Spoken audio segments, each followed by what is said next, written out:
Imagine your favorite superhero movie, like the Avengers. After the long battle, the climax, the dust settling, and you're on the ground standing up slowly, looking around, and 360 pan view zoom, and you breathe.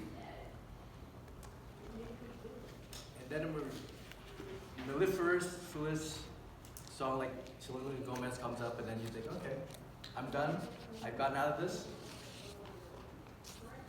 But this is really a reflection as to what's been going on around the world. We're, like Kevin's saying, we're bombarded with this coronavirus thing, and it's just there, right? But there's certain things that they don't tell you, that they don't emphasize because it doesn't sell, right? Now, this is something that you would probably hear in the radio and news or whatever the case may be.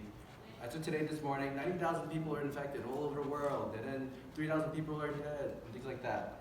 And I'm not going to downplay this. This is an important thing. However, what are they not telling you? There's 45,000 people that recovered from the cold. They are, and of the people who may not be well, 3% of the entire cases out there, right? Statistically, at least, in looking at it that way, it's not as great. Again, I'm not downplaying it. However, now, over chronological times, right? 2002, there was SARS. 2012, there was MERS. I'm not sure MERS is probably not as popular, but it was like from camels and moving on to people. And it happened in certain parts of the world that's outside of here, didn't touch us. Right? So this is just the next version of this. And this is going to happen again. Right? It's just another version of it. What might be coming out of this, though, is outside of the media hype, outside of the things that are happening around what we currently see because they're trying to sell news, sell businesses, right? When we come out of this, whatever the economy might look like, right? Last week the stock market tanked again and again. But then if I was Warren Buffett, what would I do? I'd buy, right? And it rebounded today. Now, real estate, if it's gonna go down, maybe it's a good time to buy. Just imagine the Bay Area 20 years ago, right? So perspectives, right? And there's always different ways of looking at things. Now, flights and hotels are doing really awful now, especially in certain parts of the world. You want to travel in the cheap? Yeah. Flights are probably super cheap. As much leg room as you want. You can go to hotels, as much space as you want, right? Now, that's just the business perspective things, right? Let's say technology. We take it for granted now that we go to Amazon, we can buy things, right? And if we end up quarantined at home, who are we going to depend on? Amazon, e-commerce, whoever the case may be. If our kids are home, how do we educate our kids if they can't go to school? Using technology, learning in different ways. And for those companies that are not prepared, they're going to be really prepared for the next coronavirus 19, 20, 21, whatever that is, right? And if they're not ready, they're going to be super ready next time. So you want Amazon Prime one-day delivery, you might get Amazon Prime half-an-hour delivery, whatever that case may look like. Supply chains are very apparent now that we know that we want to buy that iPhone, and we want that now. But if no one's supplying those iPhone parts, you're not going to get your iPhone. And again, when you buy your iPhone next time in the next crisis, Prime, half hour.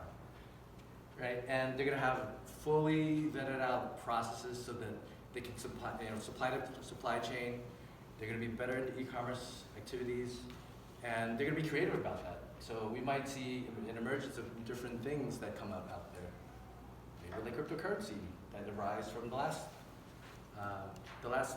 meltdown of the economy. But then let's think about medicine. We take it for granted that we can go to the doctor, right? And we can see folks. And now, it's also showing that certain countries are not as prepared as other countries. There's kits that are not available in certain places. There's just a lack of resourcing, right? Never in my wildest dreams have I ever heard that a hospital can be created in 2 weeks, televised. I'm still like, how, right? We've all seen buildings max 2 years, I mean, minimum 2 years, maybe 2 weeks, 2 weeks. So now,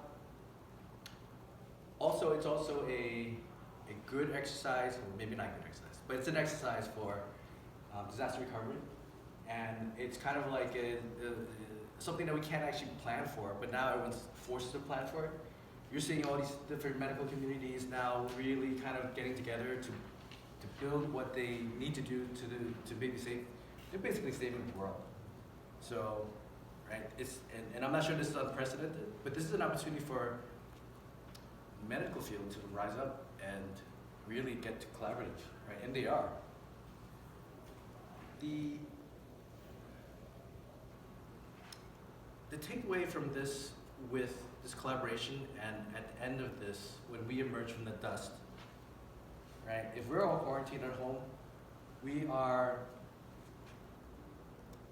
I would think that we would appreciate what we have more than what we take for granted, right? If we're home, we get a little stir crazy, we start missing talking to people, socializing.